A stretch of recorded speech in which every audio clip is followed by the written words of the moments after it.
I'm going to start on the fronts right now, but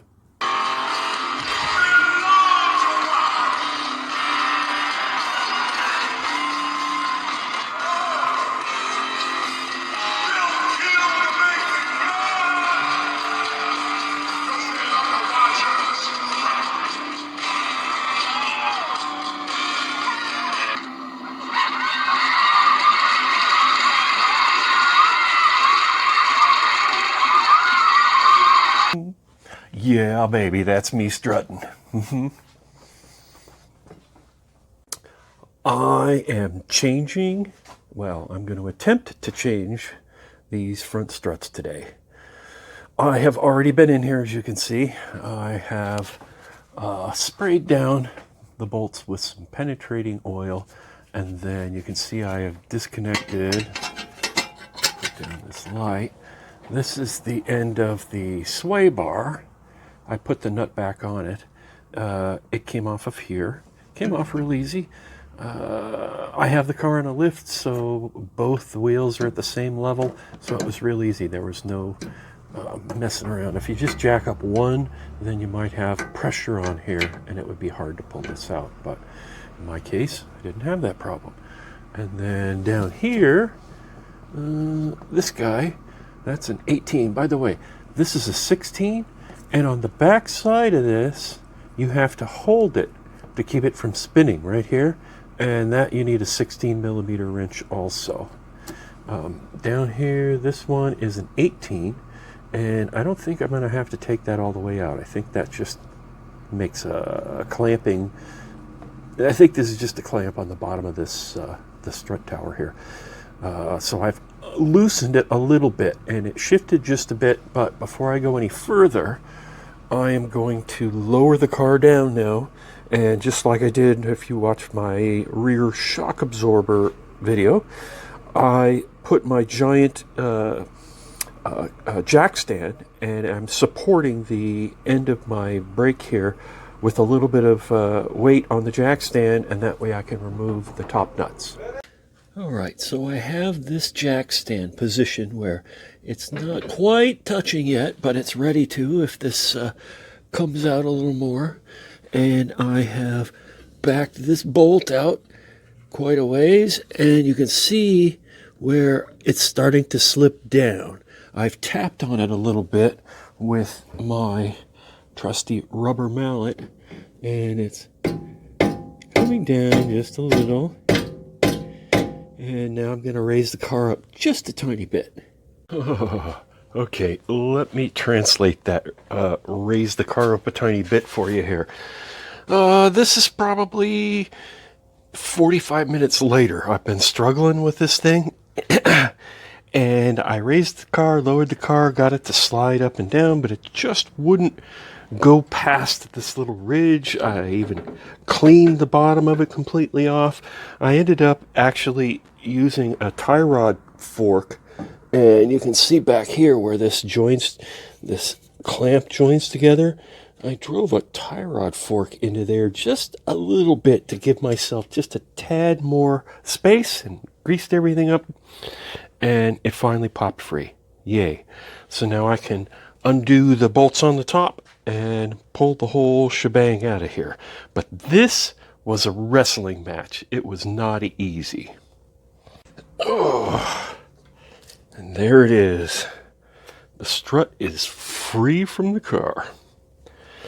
I disconnected my little, I think that's the controller for the headlights, where it tells the headlights how to tip up and down. I disconnected that because I thought I'd be dropping this lower control arm too far for it, and so I just did that to be safe. But we have this off. Yay. Let's have a look.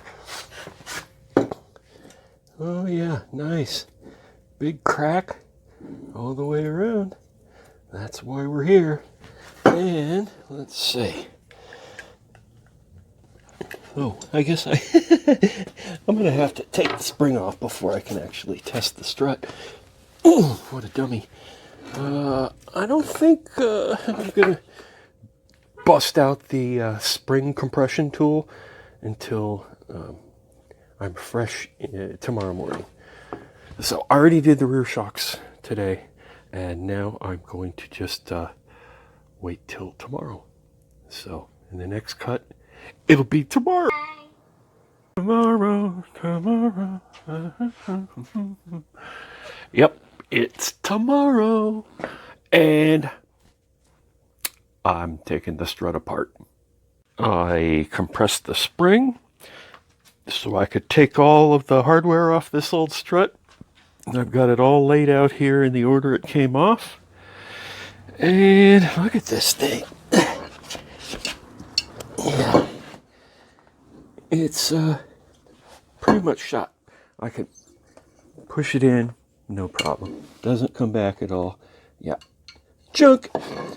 So the problem I was having is my spring compressor would only grab, I couldn't even get one coil in between. It would only grab from one coil to the next.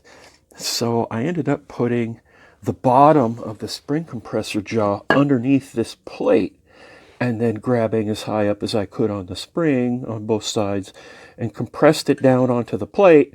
Once I got the top stuff off, then I relaxed it to this point where I could just lift it all away. And that's how I'm going to reverse, do the installation on the new one by using this bottom plate instead of the actual spring, because you can't quite grab enough spring. At least that's what I found. So I'm going to put the new one back together now.